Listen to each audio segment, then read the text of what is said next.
Et au moment où cette dame m'a remis Basile dans les bras, j'ai ressenti exactement la même émotion que lorsque les sages-femmes m'ont mis mes bébés sur le ventre. Enfin, je l'avais pas du tout anticipé, j'étais hyper émue. Bienvenue chez Baby Safe, le podcast où nous explorons les thèmes délicats entourant la parentalité extraordinaire. Dans cet épisode, nous abordons la question de l'adoption d'un enfant en situation de handicap. Adopter un enfant, c'est déjà un parcours exigeant, mais lorsqu'il s'agit d'un enfant ayant des besoins spécifiques, cela demande une préparation et un engagement d'autant plus fort. Un projet d'adoption appelle à être bien entouré et surtout à se poser les bonnes questions. Pour explorer ce sujet, nous avons le plaisir d'accueillir deux invités. Nous écouterons tout d'abord Sarah, maman de 4 enfants, qui a réalisé ce projet hors norme avec son mari. C'est ainsi que Basile, né sous X en France, a rejoint leur famille l'année dernière à ses 18 mois, transformant profondément leur quotidien. Bien que cette nouvelle aventure ait apporté son lot de défis, Sarah ne regrette rien et nous raconte le parcours d'adoption de Basile, ce 5e enfant qui a trouvé sa place au sein de leur foyer. Ensuite, nous entendrons Laetitia de Watrigan, référente adoption pour l'association Tombée du Nid, qui nous parlera de son rôle auprès des familles. Ayant adopté elle-même un enfant porteur de trisomie 21, elle connaît bien les difficultés que devront surmonter les couples. Écoutons tout de suite Sarah qui nous explique comment est née cette envie d'adoption. C'est un désir d'enfant, en fait. On avait la chance d'avoir eu 4 enfants. Pour des raisons médicales, il fallait plus que je sois enceinte. Mais on avait un grand désir d'accueillir encore un enfant. Et donc, la possibilité s'est ouverte d'adopter un enfant. Et c'est une question dont on avait déjà parlé 10 ans plus tôt avec mon mari. Et forcément, le sujet est revenu sur la table. Avant de vous lancer dans l'adoption, aviez-vous déjà été sensibilisé au handicap ? Alors nous, on s'est abonné à une revue qui est destinée à des parents ou des familles de personnes handicapées bien avant que notre enfant n'arrive chez nous. On a fait des week-ends avec l'association À Bras Ouverts qui accueille des jeunes porteurs de handicap pour des week-ends. On a fait cette démarche en famille pour que nos enfants puissent eux aussi vivre ces moments-là.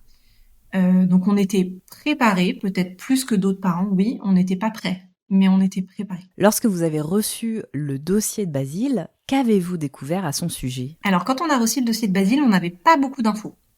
On avait 10 jours devant nous à partir d'une page A4 recto verso pour dire si ça correspondait aux limites qu'on s'était fixées à froid de ce que nous pouvions accueillir ou de ce que nous ne sentions pas d'accueillir.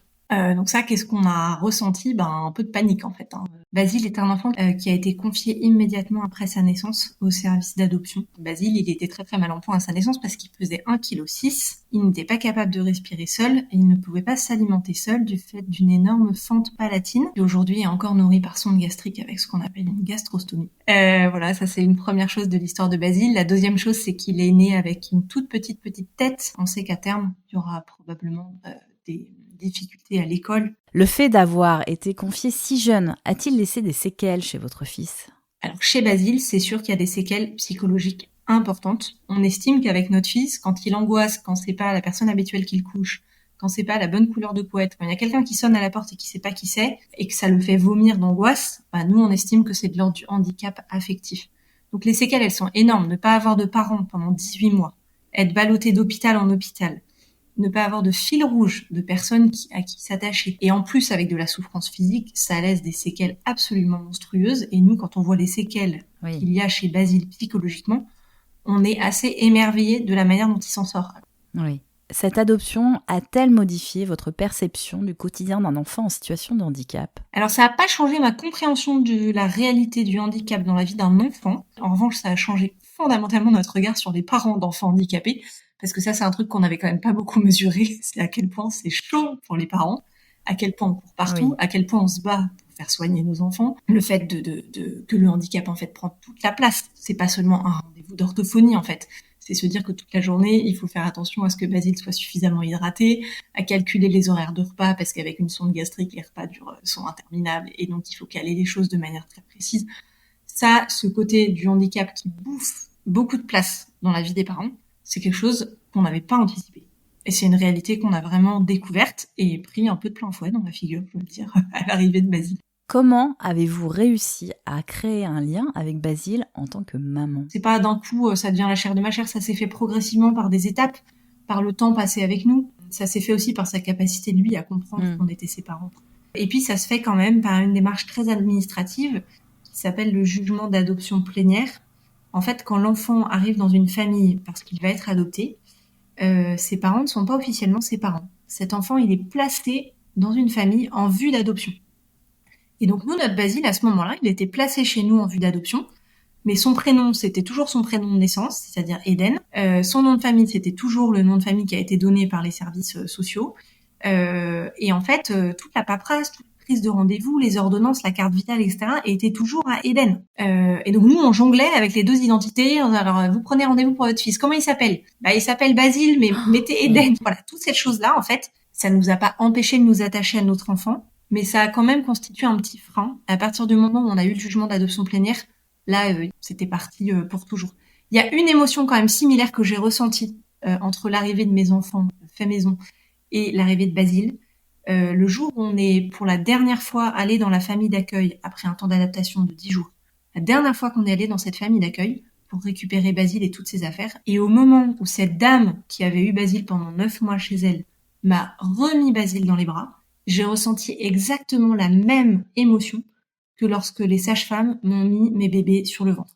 Et ça, c'était très... Enfin, je l'avais pas du tout. Oui, j'imagine. Anticipé, j'étais hyper émue. Vous parlez régulièrement à Basile de son histoire. Pourquoi est-ce si important ? C'est important pour Basile comme pour nous de parler librement de son histoire, parce que ce serait lui voler une partie de la clé des explications, en fait, de ce qu'il vit. Quand il angoisse et qu'il sait pas pourquoi, parfois nous, on sait pas pourquoi non plus.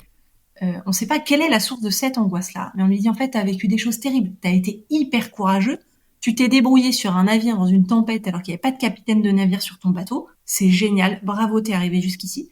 Mais en attendant, quand ça tangue, c'est dur pour toi, et donc il a besoin de l'entendre. Quand on lui dit, oui, en fait là, ça te rappelle peut-être l'hôpital, ça te rappelle peut-être une opération que t'as vécue, et nous on n'était pas encore là, on aurait bien voulu être là, mais on n'était pas là. Il nous écoute avec une attention qu'il n'a jamais dans d'autres moments. Avez-vous traversé des moments de doute au cours de ce parcours ? Il y a eu un moment, moi, où j'ai cru que j'allais sombrer. C'est juste avant que Basile n'arrive chez nous.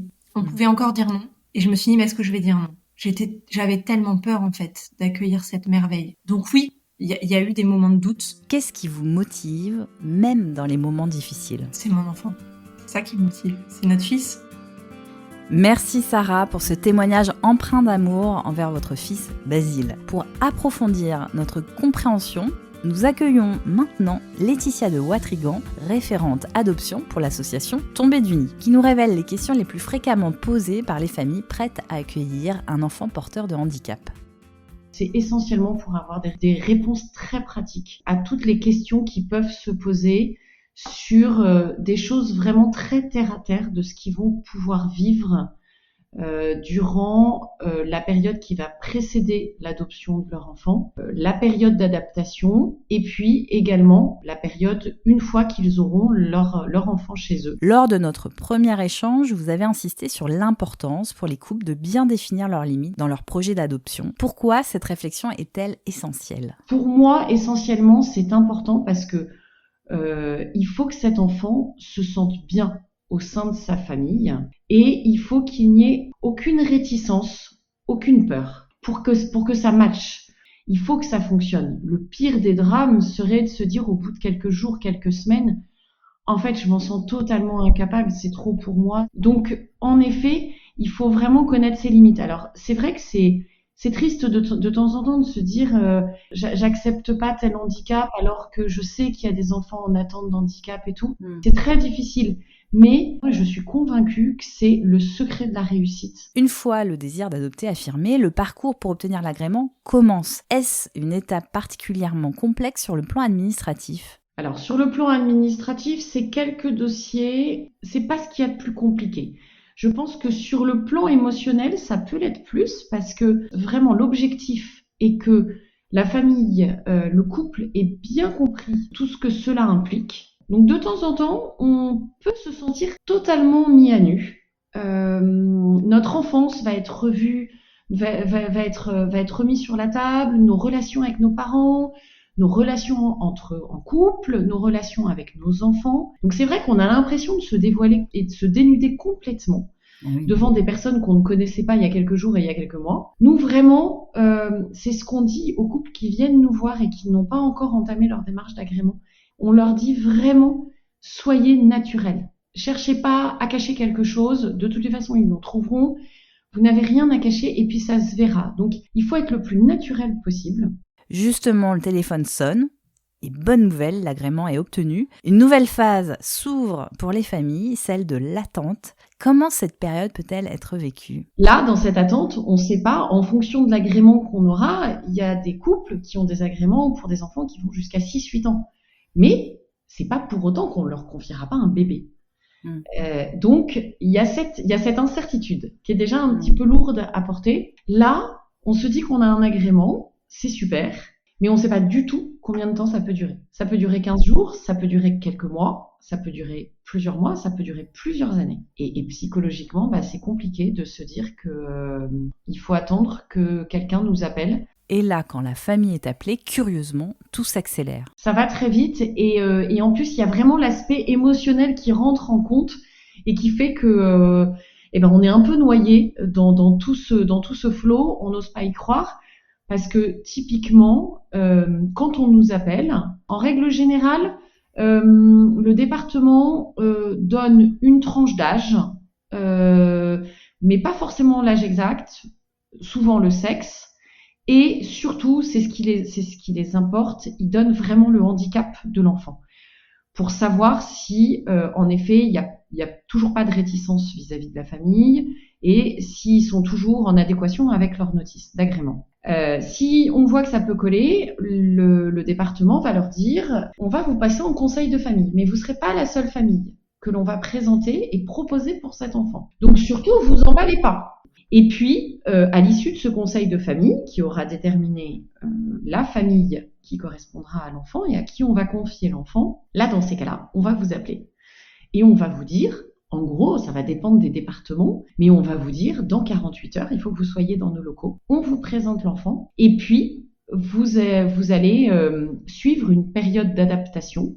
Et donc, ça peut durer 8-15 jours, suivant vraiment ce que le ressenti de l'enfant, du couple et tout. Et donc là, en effet, il faut être hyper dispo, parce que 48 heures après, il faut partir, et quand on revient avec l'enfant. La famille devra-t-elle parfois faire face à des difficultés chez l'enfant liées à son passé ? Oui, alors il faut en avoir très conscience, en effet, parce que je pense que ça va dépendre du degré de handicap de l'enfant, de sa vie passée et de son traumatisme éventuel. Il y en a qui ont peut-être changé de famille d'accueil, il y en a qui sont passés de pouponnière en famille d'accueil, enfin il y en a qui ont eu des milieux de vie différents durant leurs quelques mois, voire leurs quelques années de vie avant d'être adoptés.